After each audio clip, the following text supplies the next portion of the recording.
Okay, some technical difficulties. We could start now. The Shears Lily Nish the Shears Lily Nishmas Reb Shlomo Avram ben Michal HaKoinel Vashalom. May this be indeed a true aliyah neshama for his neshama. The schus of all the people that are sitting and learning Hilchos Yom Kippur. There'll be a true chasima tova for all of us.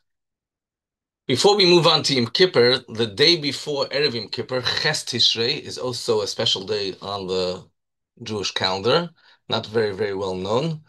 But the day of Ches Tishrei is the day of referred to as Yom Shleish Esemidas or Yud Gimel Midas, because in the communities where they say Slichas during Aseret Tshuva, there's a special Slichas called the Slichas of Yud Gimel Midas, and that Slichas is said on this day. The relevance for us of this particular day is that if people didn't say Tashlach, there's a unique thing. If people didn't have a chance to say Tashlach on Rosh Hashanah, there's a special thing to Chaparayim during a Aseret Tshuva, specifically on the day of Ches Tishrei, the day of Yud Gimel Midos. So putting that out there. The day after Ches Tishrei is Erev Yom Kippur, Tes Tishrei. From Erev Yom Kippur until Beis the Rosh Chodesh Cheshvan, we don't say Tachnon, Lam Natseach, and Tefillah LeDavid. So all matters of Tachnon not said from that day onwards. That includes also Krish Shalamita of the night of Erev Yom Kippur. We will not say Tachnon on at Krish Shalamita. That night is a busy night.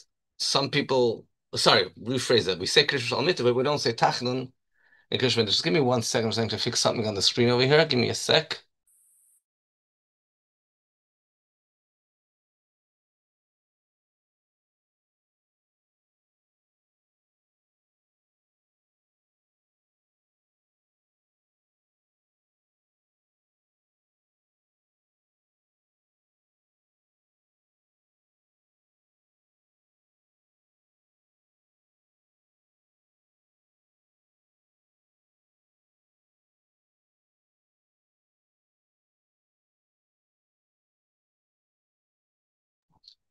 Sorry, there was just a technical thing on the computer. We could proceed now. So I was saying before, we don't say Tachnon, we didn't miss much. We don't say Tachnon from Erev Yom Kippur until after Rosh Chodesh Cheshvan, the second day of Rosh Chodesh Cheshvan. No Tachnon, no Lav Natzech, no Tefillah David, etc., which includes also Vina Malkeinu. The Krish Shalmita, the night of Erev Yom Kippur, already starts Erev Yom Kippur, and therefore we say a Krish Shalmita without Tachnon, without Vidui, a shorter Krish Shalmita. Some people won't be going to sleep that night because of kaparas, but some people will be going to sleep. And if you are going to sleep and you're waking up to do kaparas early in the morning, so you can't before you do kaparas, you're supposed to say birchas haTorah first. Besides the birchas hashachar, but specifically birchas haTorah is supposed to be said once a person went to sleep and they woke up after midnight. They must say birchas haTorah. During kaparas, we say psukim, so birchas haTorah is important to say before we say psukim. Talking about kaparas, so there's a male chicken and a female chicken. There's a male rooster hen for men and women. Now, sometimes people joke around about this that often they don't know the difference. You don't know the difference. The people that are giving you kaparas don't know the difference. And sometimes people are worried about that. Maybe they mixed up and they used a man one for a woman and a woman for a man. So strictly speaking, it's not really a problem. You don't have to redo kaparas if that's the case, as long as that was your intention, even though you technically might have gotten it wrong. Kaparas is done with chickens. If not possible, people who don't have chickens could use other living creatures. For example, fish is commonly used, and if that's not possible, money could also be used. Just instead of saying zah tarnigel, we'll say zah dog. If people using money, we'll say elu hamois. Elu hamois telachna litzdaka. This money will go to tzedakah.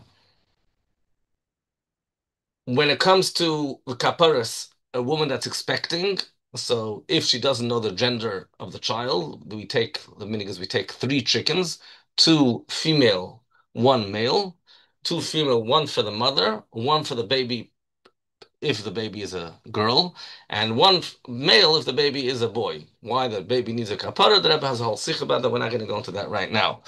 The nusach is done differently. Instead of saying zeh chalifasi for a man or zois chalifasi for a woman, it's elu Chalifasenu in plural. Now, you don't have to do all three together. That is one possibility that's commonly done. You could do all three one after another. If you do all three one after another, then you won't say Elu, then you say Zeh or Zois, depending on what it is. A woman that's expecting, that means if it's after 40 days from the mikveh, that's called expecting. Anything before 40 days is not considered expecting in this context, and therefore she doesn't have to worry about doing the kaparas. Afterwards, even though our customs, we don't publicize that a woman is expecting until the fifth month, but kaparas is normally done. It could be done at three different shifts, so you don't want people to know, whatever solutions you have that people should know about it. Now, if person can't do kaparas early in the morning, the night of Erev Yom Kippur, there are other options. So going through the options of when to do kaparas, the first priority, of course, is Erev Yom Kippur, early in the morning, Ashmeres HaBoker. Or, if that cannot be done anytime Erev Yom Kippur, the night of Erev Yom Kippur, the day of Erev Yom Kippur. I just don't know if there's any kaparas available anymore once it's already morning.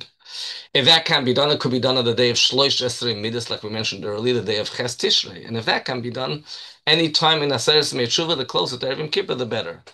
If the person's choice is to do chickens before Erev Yom Kippur or money on Erev Yom Kippur, it's better to do chickens before Erev Yom Kippur.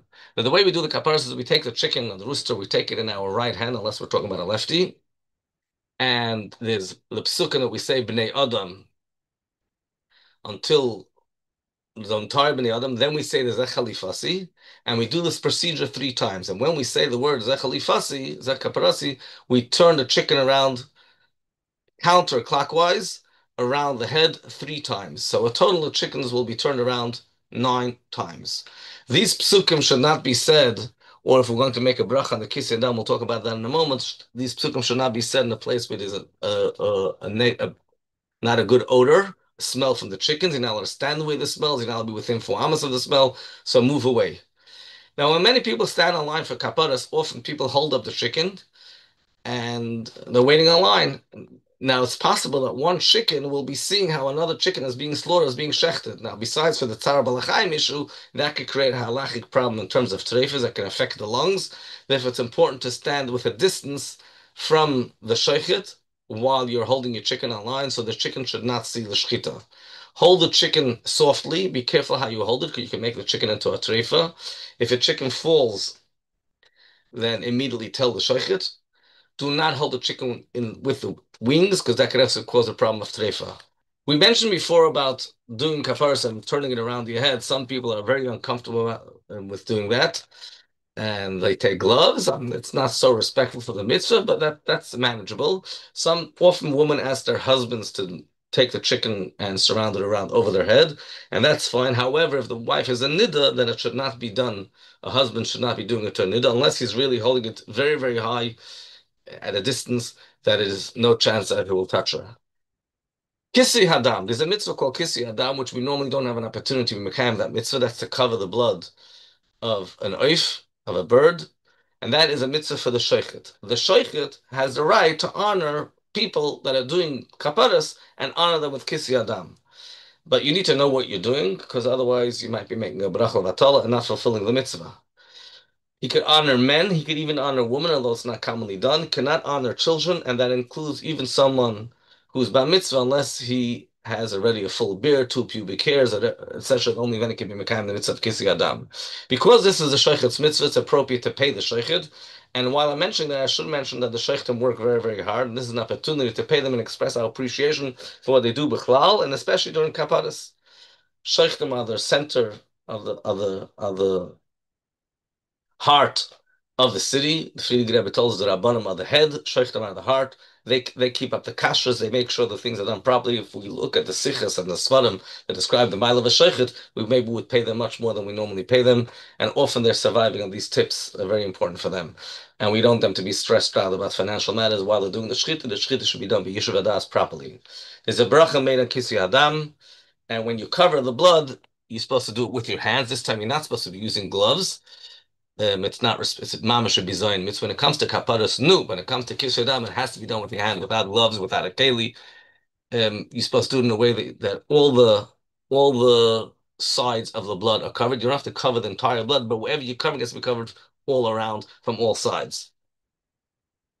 Now, then we take after we do the kaparas, then we redeem the kaparas with money and we give the money to aniyim. We have to understand the kaparas. There is something special about the kaparas. There is something special about the shechita.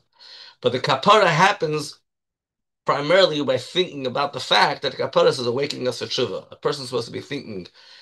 That's the idea of karbanos in general, that the person really was deserving of death penalty, and whatever happens to the chicken should have happened to me, chas v'shalom, and then he'll do tshuva.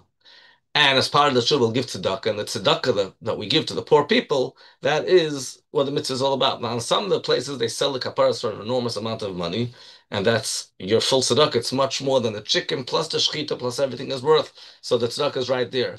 However, the people that are getting free kaparas or cost price are not accomplishing the goal of tzedakah, so they should be adding that tzedakah on top of that.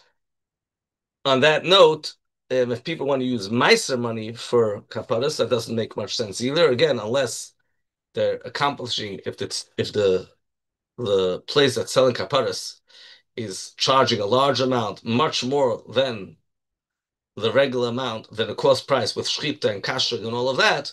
So the extra money you want to use Meiser, gesundheit, but you still have to make sure you give your tzedakah.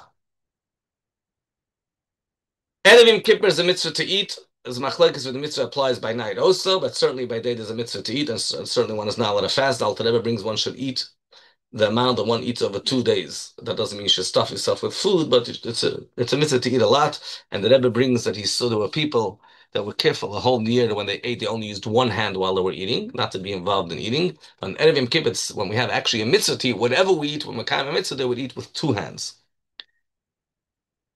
There's a minute to go to the mikveh on Erev Kippur 3 times. There's a halacha to go to the mikveh on Erev Kippur. That's brought in Shulchan Aruch. And it's an important mikveh more than any other mikveh. But there's a minute to do it 3 times. One of those times is already in the morning before Shachris, and some do it even early before Kaparas.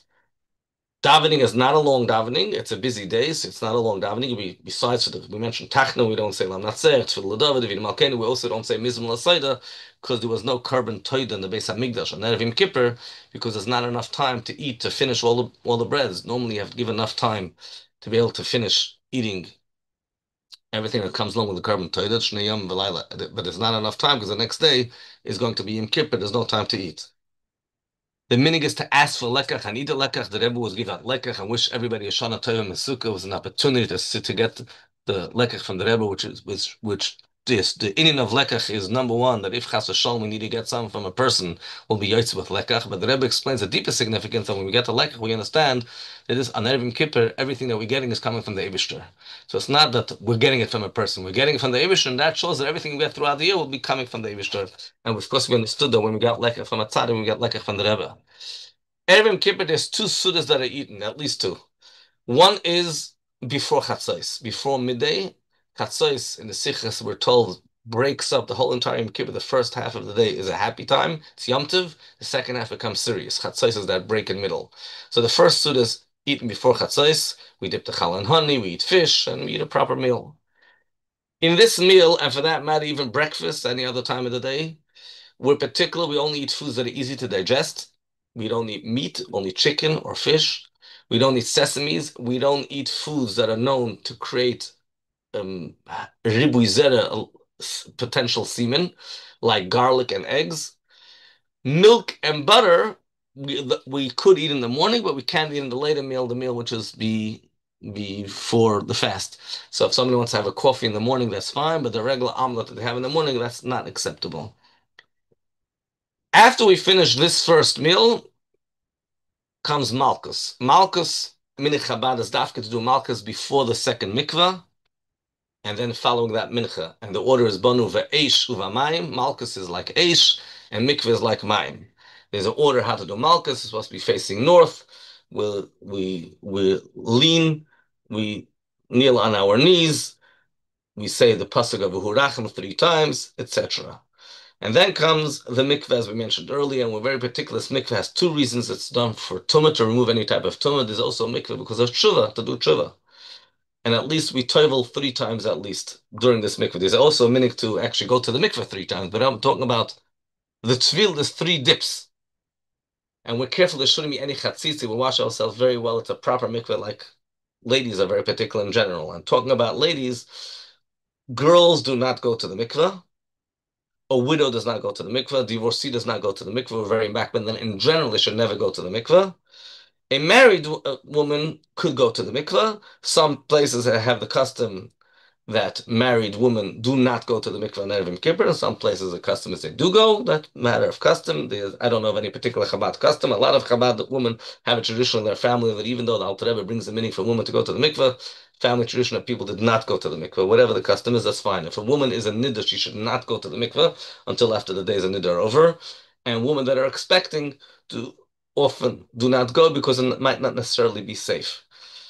Before mikveh, we give a lot of tzedakah. The Baal Shem Tov said that from the noise of the coins banging on the plates, that breaks all the klippos.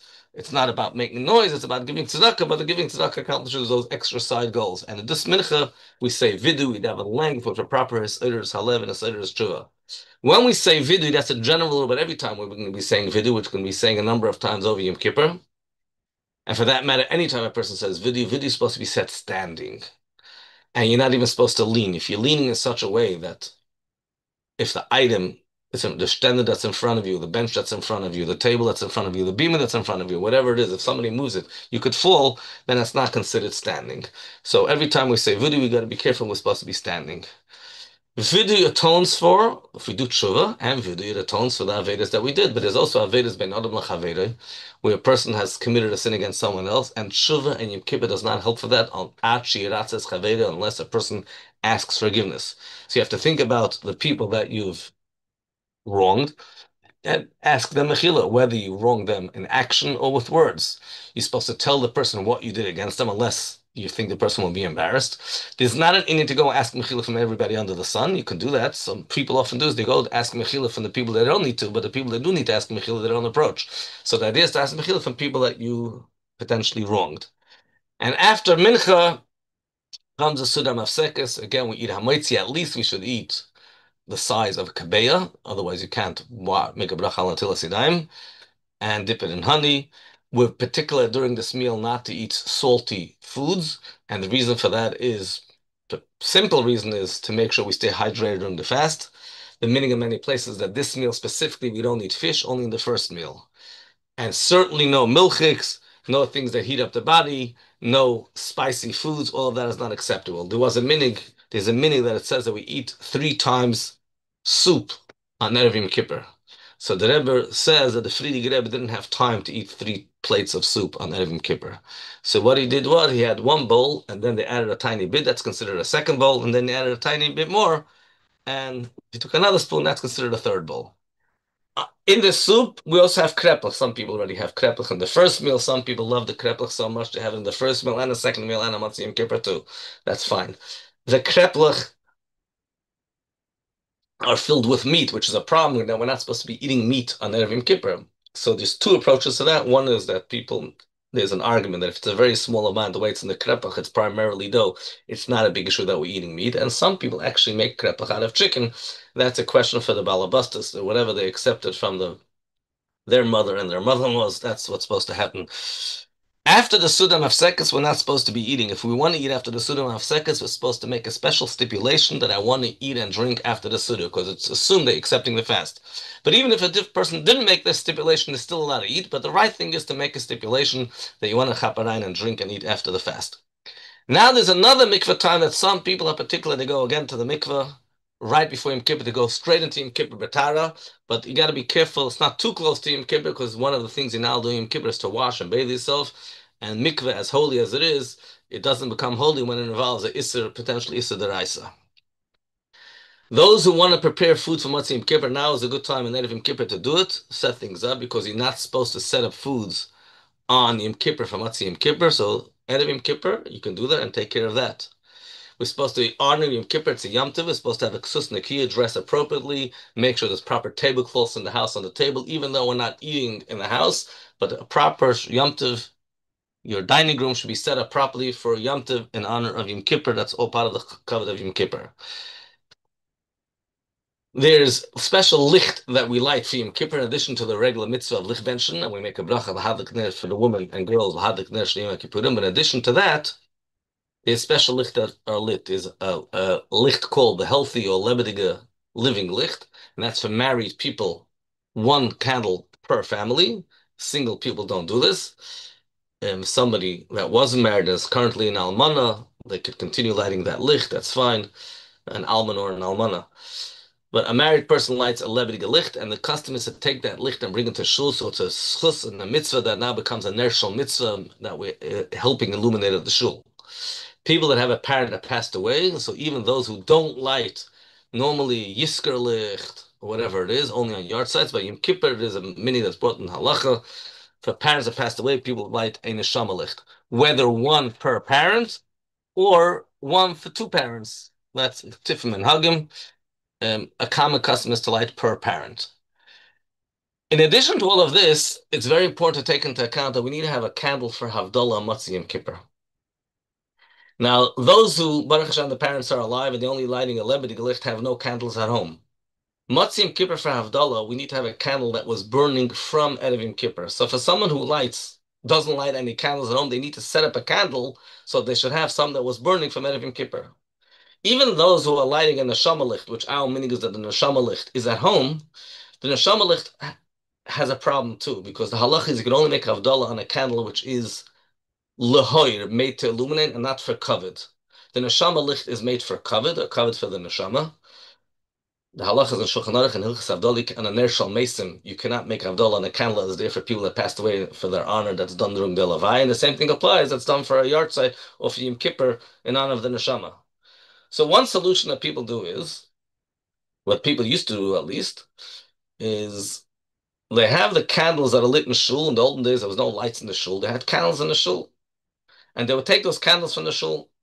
But that candle was for the cover of the Beis HaKnesses. It's burning a Holy Yom Kippur, so the cover of the Beis HaKnesses. So on Matzah Yom Kippur, they went and added another candle. So the candle of the shul wasn't good enough because it was covered. It wasn't a light. So we add another candle. The second candle is not good enough because it's not the actual candle that was burning the Erev Yom Kippur. With both together, it's definitely better. Why does both together help? All the poskim ask this question, how does it help? You're supposed to ideally make a bracha on a candle that was burning from Erev Yom Kippur. If you don't have a candle that's burning from Erev Yom Kippur, you can have a candle lit from a candle, but that's not ideal. Ideally, you're supposed to make a bracha directly on a candle that was lit from Erev Yom Kippur. And the shul candle, or in our case, the neshama candle, is not good enough because it was lit for lekavid. So we do both together. So how does that 2 times 0? Okay, so there's a lot of answers to that. Although ideally, poskim say to avoid any problems, it's best to take a special candle. Certainly people don't have it at home. For sure they should do that. But even people who do have a neshama licht at home should, in addition to that, have a separate candle for Havdalah, not going to any shilas. And one of the reasons for that also is poskim say that nowadays things are much worse than the time of the Shulchan Aruch. In the time of the Shulchan Aruch, one of the hetedim to use a shul licht was that people davened to the light of a candle. Nowadays, nobody's davened to the light of those candles. We have electricity, Baruch Hashem. At home, we don't use it for davening. At shul, we don't use it for davening. So it's purely only mamish lekavod. And therefore, the ideal thing is to have an extra separate candle that we yotze all days, as brought in many, many poskim. Talking about lich, I want to move on to talk about licht benching. The regular licht that we lenana to the mitzvah that women and girls have to bench licht, that should be done 18 minutes before, at least 18 minutes before Shkia. And we make the bracha l'hadlik ner shel Yom Kippurim and the bracha of Shechiyanu. Those candles are supposed to be burning when you come home from shul. If you light candles and you go to shul and then you come home, there's no candles, so the candles didn't accomplish anything. You didn't even have any benefit from the candles. So unless people are staying home and they're enjoying right away the candles, make sure the candles are still burning when you come home. Candles, now, they're supposed to be light in the house, including in bedrooms. That applies, better for that matter, for Shabbos also. They're supposed to be light lit in every single room. Even in bedrooms, you're supposed to have light on Shabbos and Yom Tov. On Yom Kippur, especially. Now, that doesn't mean you have to sleep with a light on. You can have a light in a room nearby, and when you close the door, when you're sleeping, you don't need to have light when you're sleeping. You need to make sure when you get into the room, it's safe. Shlei kashal beitz of Evan. Or you can have a Shabbos lamp where when you go to sleep, you push it in a way that's kosher, acceptable on Shabbos, and that's fine. But you're supposed to have a light in your room on. You have to have illumination in your room on for Shabbos and for Yom Tov, and especially for Yom Kippur for various reasons. We put on a kittel. Men married men put on a kittel unless they got married that year. But we're careful that if a person goes to the bathroom, they take off the kittel because that's a garment specially for davening. Same for that matter, by the way, a gartel. You're not supposed to go into a bathroom with a gartel, with a talus, and as mentioned now, also with a kittel. We also put on a talus. The talus is supposed to be put on before sunset. In order to make a bracha, you can only make a bracha on the talus if you put on before sunset. Some people are rushing a lot on Erev Yom Kippur, and it's getting very, very late, and they end up putting up the talus after sunset. In such a case, they should not make a bracha when they put on their talus. So try to do things early in advance. Stop all the things they are now doing in Yom Kippur. You have to stop when it's still daytime before sunset. No more eating, none of all the five afflictions, which we'll talk about momentarily, at least from the moment of Shkia, and really we should try doing it earlier. Women take upon themselves in Kippur even earlier, the fasting and all the afflictions already from the time of Lich Ben Shin. Check your pockets, especially people that wore Big Day Yontiv. There's a meaning to wear Big Day Yontiv Nerev Yom Kippur, so they might have stuff in their pockets on Yom Kippur, you're not allowed to carry in Yom Kippur, and not allowed to have muktzah, etc.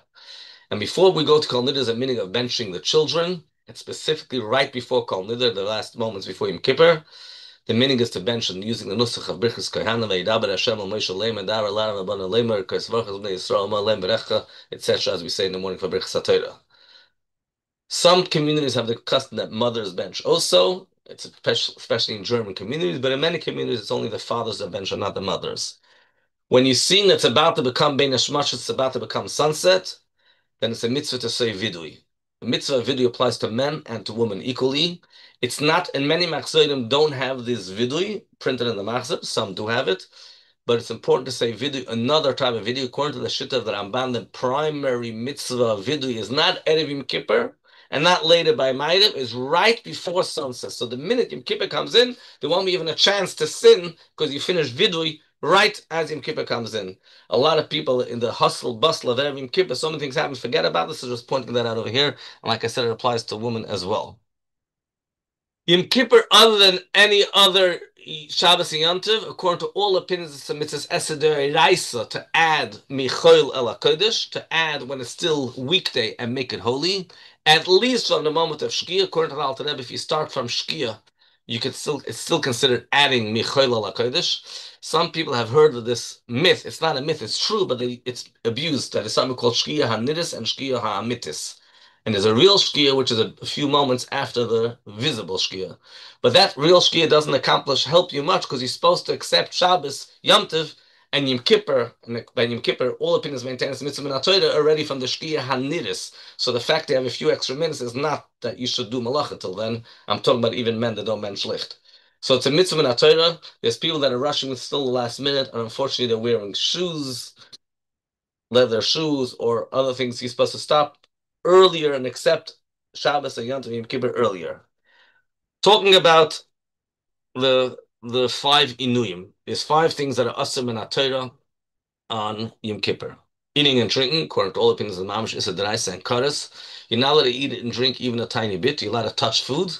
We train children that are 9 or 10 years old, depending on how healthy they are, to start fasting hours. Each year we add another hour, a bit late in the day when they normally eat. And normally we try to train them to fast at night. At least at night, they shouldn't eat at night.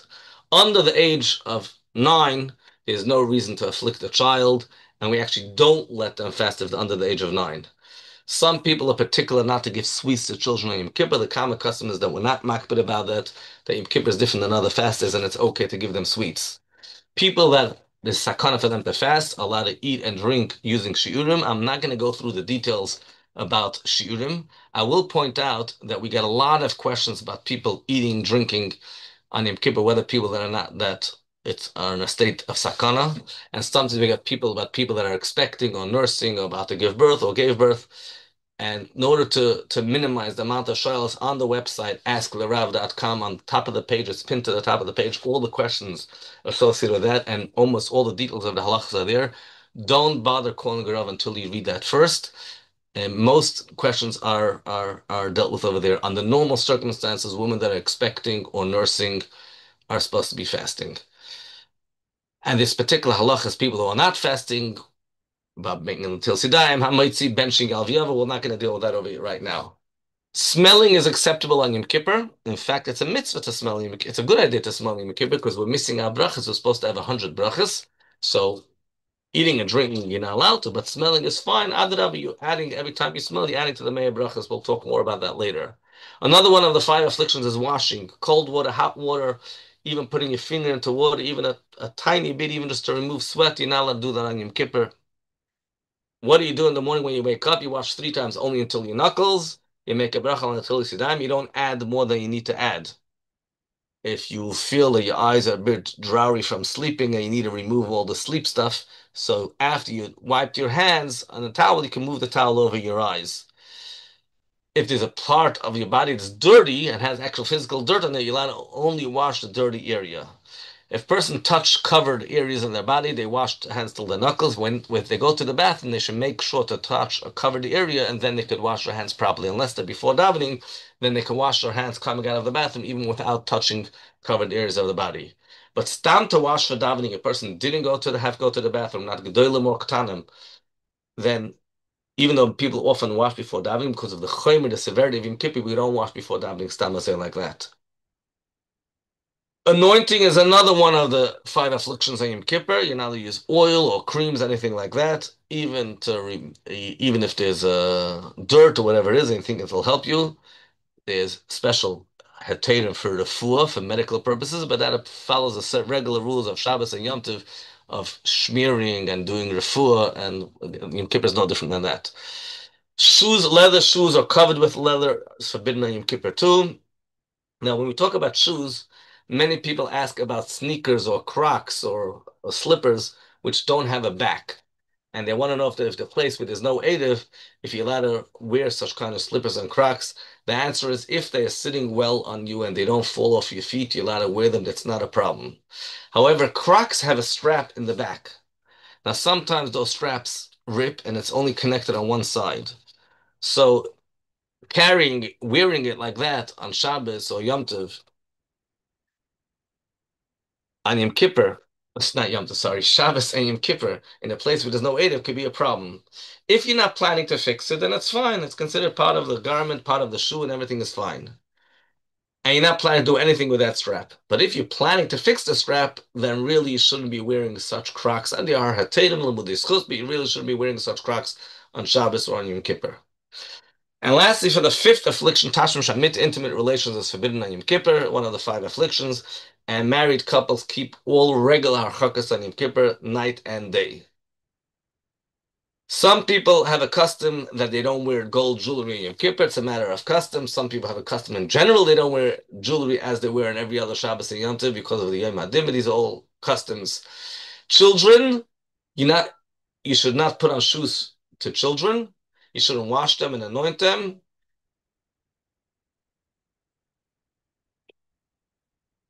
because of the mitzvah of chinuch. Moving on to the Seder of Yom Kippur. We come to Shul, and there's Kol Nidre, etc. Part of the Kol Nidre is the Shechiyanu. The way Shechiyanu works is the Chazan says Shechiyanu loud, we say along with the Chazan, and we make sure to finish our Shechiyanu before the Chazan finishes so we should be able to answer Amen. Women that bench Licht and set Shechiyanu at Licht benchen should not say Shechiyanu again. It's a bracha of Atala. The Rebbe writes it's a mitzvah to publicize this, that Shechiyanu should not be recited again. Men who are lighting candles, their custom is that they say the Shechiyanu not during candle lighting, but they say it in Shul on Yom Kippur. The meaning of saying Shechiyanu with candle lighting is particularly a woman's custom. We have the regular Ma'ariv with all the details of Ma'ariv davening, with the one difference that we say Baruch Shem and Shema loud. Men say it loud and women say it loud also. And the same thing when it comes to Krishma Shalamita, we'll be saying Baruch Shem loud. It's a shorter Krishma Shalamita for Yom Kippur. When a person goes to sleep, they should make sure they don't cover their feet and not in a state of not overly warm, not to Chas Shalom have, not in order that a person shouldn't Chas Shalom have nocturnal emission when they're sleeping. The next one, when people wake up, we mentioned already earlier, they don't wash their full hands only to their knuckles, and you should have in mind you don't want to have hana. You're not doing it in order to benefit and enjoy the washing. In the Berachas Hashachar, we miss out the bracha of Shasli called Tsarki because we're not wearing leather shoes, so we don't say that bracha until the next day. The day after Yom Kippur is the first time we say it again. It's important to make sure to Chas v'Shalom not to miss out Tzavzman Krishma any day of the year. It's Mitzvah Esem in HaTorah. Over here in Crown Heights, New York, Brooklyn, it's 9:47 approximately Tzavzman Krishma. And because people are fasting and tired and exhausted, just be conscious of that Chas v'Shalom to violate a Mitzvah Esem in HaTorah, especially on such a holy day like Yom Kippur.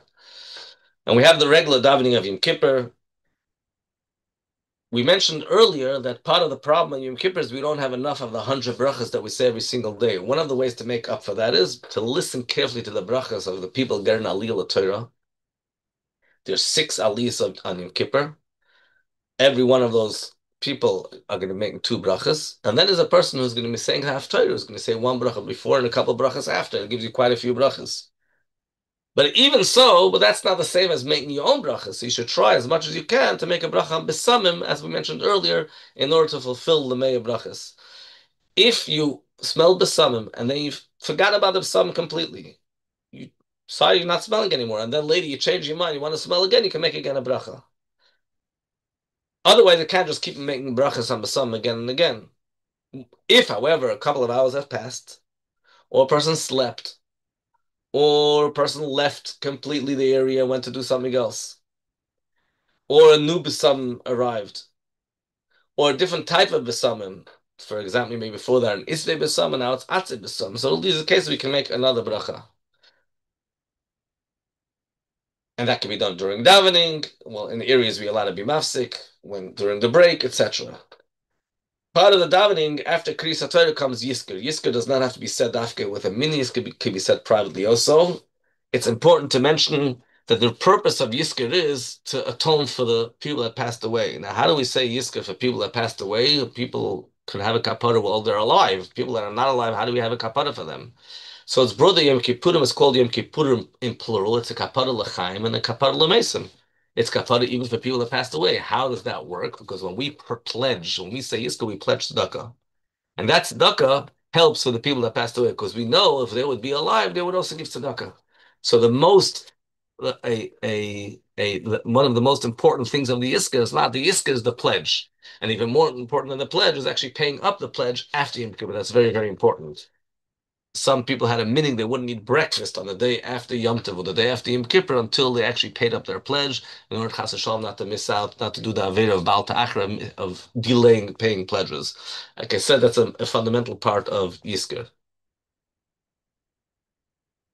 Further in the day, we have the regular davening, we have Musaf, there's normally a break between Musaf and Mincha, and sometimes people take off their talis. If they take off the talis, it goes into a question if they make a new bracha or not make a bracha. If a few hours have passed, they can make a new bracha without a problem.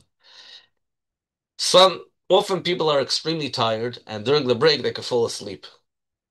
Now, they might fall asleep and Chas v'Shalom miss Mincha. So obviously, make sure you don't want that to happen to you on a day like Yom Kippur. But if that Chas v'Shalom did happen to someone, they didn't say daven Mincha, then you daven two Shemon Esrei for Ma'ariv Matzah Yom Kippur. Normally, we daven the next, when a person misses out a tefillah, they daven the next tefillah twice. They can't make it up at Ne'ilah. Ne'ilah is not part of the system. So it's Shachas Mincha Ma'ariv. If a person forgot Mincha, they make it up with 2 Ma'arivs. If a person fell asleep, and that's happened to quite a few people, and they woke up close to almost to nightfall, and now they don't know if they should have Mincha or Ne'ilah, they might miss the time of Ne'ilah if they daven Mincha. They'll let them daven Mincha. Mincha takes priority. Once it's nightfall, Ne'ilah cannot be davened anymore, and you cannot make up Ne'ilah through davening Ma'ariv. So Ne'ilah is just, there is no Ne'ilah then. Ne'ilah is davened close to sunset, close to the beginning of when sunset happens. About 10, 20 minutes, half an hour early is when we can start davening Ne'ilah, when the sun is still on top of the trees. And we continue the Ne'ilah. There's 2 shittas. One says continue until sunset. The common custom is we continue Ne'ilah until night. And that is the time when is the time of the Gemara Chasima, when things are finally sealed. That's when we have to ask Hashem for Rachmim. If you don't ask Hashem for Rachmim, then when else we ask? And therefore we do we say the davening is totally different. We daven proper kavanah. We say the word Chasmenu, Hashem is sealing us, etc. Some people have a custom, they daven the whole entire Ne'ilah standing. After all, the Aron Kodesh is open the entire Ne'ilah. We finish Ne'ilah, we say the special psukkah when we have in mind Mesiras Nefesh, Shema Yisrael, Baruch Shem, Hashem Elokim, etc., blow the shofar, and davening is over. Now, after the blowing of the shofar, we say Pitim HaKtoros. This is a general thing good to know, that Pitim HaKtoros in general is supposed to be said properly. You're not supposed to miss out any one of the 11 Samamoni Haktoiris. So Svarim right, and people say they saw the Rebbe doing this. You're supposed to say Hatzri, Hatzi, count each the 11 Samamonim, count them with their fingers, not to miss it out. The Rema brings the meaning to say Pitam Haktoiris dafka from a siddur, from a paper, not bal pen, not orally. Why am I mentioning this over here in regard to Ne'ilah? Because it says that it's important not to say Pitam Haktoiris fast. When a person is rushing, and often after Ne'ilah, people for some odd reason are rushing to Maidiv, and for some odd reason they're rushing Maidiv to get to after Maidiv. The Rebbe once spoke about this idea that people are rushing at Maidiv time. The Rebbe said that you just daven Ne'ilah. You finished off, you said, Avidim Malkeinu, you said Shema Yisrael, you announced Lashon Haba B'Yerushalayim, you did it Kiyah Gedolah, such a great, such a high level. Where's the rush to go eat? You're supposed to be in a situation at the end of Yom Kippur, you don't think about eating Bichlal. Why are you eating? Because the Torah gives us a mitzvah to eat at Matzah Yom Kippur, Lech Echel L'Simcha Lachmecha, but not because of the geschmack of the food. So it's really not a good time to rush. So getting back to the Pitam HaKtoros idea, it's important to make sure you say Pitam HaKtoros properly because people are rushing. There's also, according to our meaning, we say the entire Tehillim from the Shchedesh Shel until after Yom Kippur, and right after Ne'ilah, we finish off another 9 chapters of Tehillim. Those 9 chapters are still enough said in many shuls. There are people that are rushing, and people want to daven Ma'ariv properly.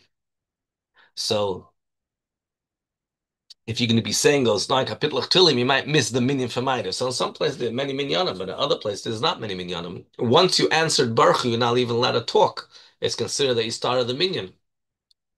So here there's a challenge. Do I say the 9 kapitlach and then I'll be stuck? Both in terms of Tefillah B'Tzibur, and I just started Baruch Hu, answered Baruch Hu, means I'm starting Ma'ariv. So ideally, they should say the kapitlach slower, the shuls. Alternatively, say the 9 kapitlach earlier. Finish Ne'ilah before everybody else, and say your 9 kapitlach. Take your time, and imagine if somebody would be davening b'yichidus, they would finish earlier. You let it finish Ne'ilah even at sunset. Finish your Ne'ilah, do your 9 kapitlach, and then later you'll be able to daven Ma'ariv with a minyan. Even when it's the time of Matzah Yom Kippur, the fast is over here at 7:17. You're not allowed to do any malacha until you say Baruch HaMavdil, or if you say Atach Tanu in Ma'ariv. However, all the other afflictions, such as, except for eating, such as washing, anointing, shoes, the minute Yom Kippur is over and it was already Tosefes Yom Tov, Tosefes Yom Kippur, a bit of extra time, a minute or two after Yom Kippur, the time is over, you're allowed to put on your shoes. Eating, you can't eat until Havdalah. Before Amat Yom Kippur, we say Get Yom Tov, and before Havdalah, we make sure to wash our hands 3 times the way we wash Negavas in the morning, a full hand this time, without a bracha. We wash our face, we wash our mouth, and we make Havdalah. The Havdalah includes a B'er Pri Agafen, it includes a B'er Moed Ha'esh, and it includes the bracha of Hamavdal Ben Kodesh L'Chol. The Rabbein were makbid on Matzah Yom Kippur that even though other times Havdalah you can hear Havdalah from someone else, on Matzah Yom Kippur they were makbid to make Havdalah themselves. Because a lot of people the other way around, the whole year to make their own Havdalah, but not at Matzah Yom Kippur. But from the Rabbein we heard this idea of dafka making your own Havdalah Matzah Yom Kippur. Now, normally on a Matzah Shabbos, if you don't have fire, you don't have fire. You don't have to look after dafka to have fire. If you have it, you have it. You don't have it, you don't have it. On Matzah Yom Kippur, there are opinions that say it's a special bracha of Havdalah, the bracha on the fire, that Hashem separated this day from any other Yom Tov, that today they were not allowed to light a fire. On every Yom Tov, you're allowed to light fire. On this Yom Tov, we're not allowed to light a fire. This is almost like part of Havdalah. If you have to dafka, make sure you have fire. And what kind of fire? As we mentioned earlier, a ner sheshavas, a candle that did not do malacha over the entire Yom Kippur. In other words, was lit on Erev Yom Kippur. No malacha was done to it. It shows the holiness of this day that is of Yom Kippur. Now, you're allowed to take a candle that was lit on Erev Yom Kippur and light another candle from it. But Toiv Lahachmed, correct thing is to be machmed to make a bracha directly on the original Ersha Shabbos, provided it was made lahoyer, as we mentioned, and not lekavod. So if you don't have a special candle that was lit for the purpose of Havdalah, you could take a yahrzeit candle that's in your house, or whatever it is, and light another candle from it and make them both together. If women are waiting for their husbands and their husbands are not home, or someone who doesn't have a husband, they're allowed to make, a woman is allowed to make Havdalah themselves. They can make Havdalah on grape juice. They can make even on Chamar Medina on a local beverage such as coffee or tea. If for whatever reason they don't know how to make Havdalah, they can meanwhile drink water before Havdalah. According to halacha, you're allowed to drink. It's how many we don't drink water before Havdalah, but according to halacha, you're allowed to.